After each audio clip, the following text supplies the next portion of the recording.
రాష్ట్రపతి ద్రౌపది ముర్ము 6 రోజుల విదేశీ పర్యటన ముగిసింది. 3 దేశాల్లో పర్యటించిన ముర్ము ఆయా దేశాధినేతలతో ద్వైపాక్షిక సమావేశాలు నిర్వహించారు. అలాగే అత్యున్నత పురస్కారాలు కూడా అందుకున్నారు. మరోవైపు 3 దేశాల్లో ఉన్న ప్రవాస భారతీయులను కలుసుకున్నారు. మరిన్ని వివరాలు. ఫిజీ, న్యూజిలాండ్, తైమూర్ లెస్ట్ దేశాల్లో 6 రోజుల పాటు పర్యటించారు రాష్ట్రపతి ద్రౌపది ముర్ము. ఈ నెల 5న మొదలైన పర్యటన 10వ తేదీ వరకు కొనసాగింది. ఈ నెల 5న ఢిల్లీ నుంచి బయలుదేరిన ఆమె మొదట ఫిజీ చేరుకున్నారు. ఆ తర్వాత న్యూజిలాండ్, చివరగా తైమూర్ లెస్ట్ దేశాల్లో పర్యటించారు. ఫిజీ దేశంలో ఆమెకు ఘనస్వాగతం లభించింది. విమానాశ్రయంలో రాష్ట్రపతి ద్రౌపది ముర్ముకు ఫిజీ ప్రధాని ఘనస్వాగతం పలికారు. ఆ తర్వాత ఫిజీ ప్రెసిడెంట్ స్టేట్ హౌస్ను ముర్ము సందర్శించారు. భారత్ ఫిజీ మధ్య సంబంధాలను మరింత పటిష్టం చేసే మార్గాలపై ఇరువురు నేతలు చర్చించారు.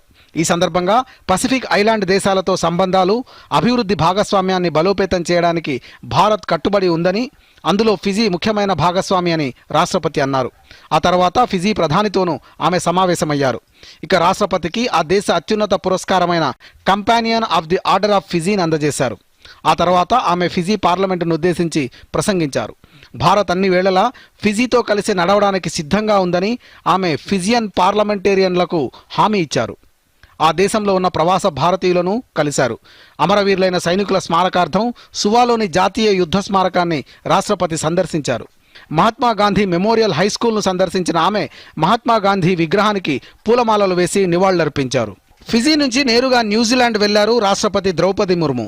ఆమెకు మావోరీ వేడుకతో స్వాగతం లభించింది. అలాగే రాయల్ గార్డ్ ఆఫ్ హానర్ స్వీకరించారు. గవర్నర్ జనరల్తో పాటు ప్రధాని క్రిస్టోఫర్ లక్సన్తో ఆమె సమావేశమయ్యారు. ఆ సమావేశంలో సాంస్కృతిక సంబంధాలను మరింతగా బలోపేతం చేసుకోవడం సహా పలు అంశాలపై చర్చించారు. అంతకుముందు న్యూజిలాండ్ ఉప ప్రధాని, విదేశాంగ మంత్రి విన్స్టన్ పీటర్స్ కూడా ద్రౌపది ముర్మును కలిశారు. ద్వైపాక్షిక సంబంధాలలో పురోగతిని గుర్తించి సహకారాన్ని పెంపొందించుకునే మార్గాలపై ఇరువురు నేతలు చర్చించారు. ఆ తర్వాత వెల్లింగ్టన్ రైల్వే స్టేషన్లో మహాత్మా గాంధీ విగ్రహానికి పూలమాలలు వేసి నివాళులర్పించారు. అక్కడి నుంచి ఆక్లాండ్ చేరుకున్న ఆమె ప్రవాస భారతీయులను కలిశారు. ఈ సందర్భంగా భారతీయ సమాజం, అంకితభావం, కృషి, సృజనాత్మక స్ఫూర్తిని రాష్ట్రపతి ప్రశంసించారు. ఆక్లాండ్లోని భారతీయ ప్రవాసుల చిరకాల డిమాండ్ను నెరవేర్చేందుకు త్వరలో ఆక్లాండ్లో కాన్సులేట్ను ప్రారంభించనున్నట్లు రాష్ట్రపతి ప్రకటించారు. సంస్కృతిयों का ये सुंदर संगम भारतीय समुदाय की सबसे बड़ी ताकत है। ये देखकर मुझे खुशी हुई है कि हमारे दोनों देशों के बीच द्विपक्षीय संबंध तेजी से आगे बढ़ रहा है। उच्च स्तरीय यात्राओं, व्यापार और प्रतिनिधि मंडली के आदान प्रदान ने भारत और न्यूजीलैंड के बीच अंडरस्टैंडिंग को गहरा करने और सहयोग के नए रास्ते तलाशने में योगदान दिया है।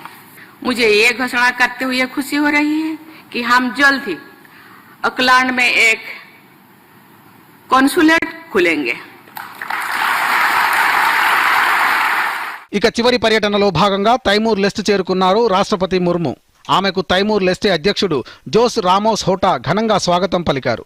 ఆ దేశ అధ్యక్ష భవనంలో ఇరువురు నేతలు భారత్, తైమూర్ లెస్ట్ మధ్య ద్వైపాక్షిక సహకారాన్ని పెంపొందించుకునే అంశాలపై చర్చించారు. భారతదేశం తైమూర్ లెస్టేకు స్థిరమైన భాగస్వామిగా ఉంటుందని, అభివృద్ధి సహకారాన్ని పెంపొందించుకోవడానికి సాధ్యమైన కృషి చేస్తామని రాష్ట్రపతి అన్నారు. ఈ సందర్భంగా 2 దేశాల మధ్య 3 అవగాహన ఒప్పందాలు జరిగాయి. సమావేశం తర్వాత రాష్ట్రపతి ముర్ముకు దేశ అత్యున్నత పౌర పురస్కారమైన ఆర్డర్ ఆఫ్ తైమూర్ లెస్టే గ్రాండ్ కాలర్ను ప్రదానం చేశారు. విద్య, సామాజిక సంక్షేమం, మహిళా సాధికారత, ప్రజాసేవ, అంకితభావంలో ఆమె సాధించిన విజయాలకు గుర్తింపుగా ఈ అవార్డును అందజేశామని హోటా తెలిపారు. Bureau report, Doordarshan news.